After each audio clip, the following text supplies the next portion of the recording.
You said 40 to 50% of security work is not done in relation to a concrete threat model. And, I think as an aside, I think it's very easy for us to get distracted on our day to day on what's most important in security, just because we're pulled in so many different directions. So I guess my question is, like, why do you think 40 to 50% is not actually done working towards a threat model and it's just seemingly random or might just be something that popped up? Just to be clear, the number is seemingly random. It certainly is a large number. It's not insignificant number. Why is this?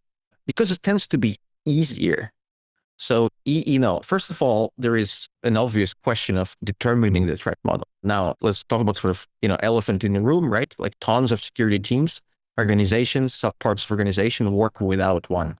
Like there's no artifact to ask for, and tons do have it, and so on. But there's simply no threat. No one cared at any point to kind of write down the threat model. Second is it's not detailed enough. It hasn't been thought through is kind of another big problem. And the other bit, let's say, and this is already, it's kind of like this levels, right? There's simply no threat model, actually not high quality enough. Like if you say in your threat model, you say you have some kind of web product, let's say, right? And say you're worried about session hijacking, common, right? Like problem on the web, so to speak, relatively common. Okay, what does it mean to your product or to primary IDP of the user?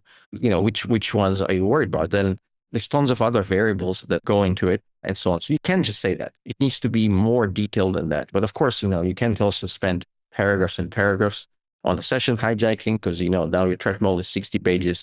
No one is ever reading it. It needs to be useful to the point where a technical, but not necessarily directly an information security kind of person can comprehend what are we worried about, from whom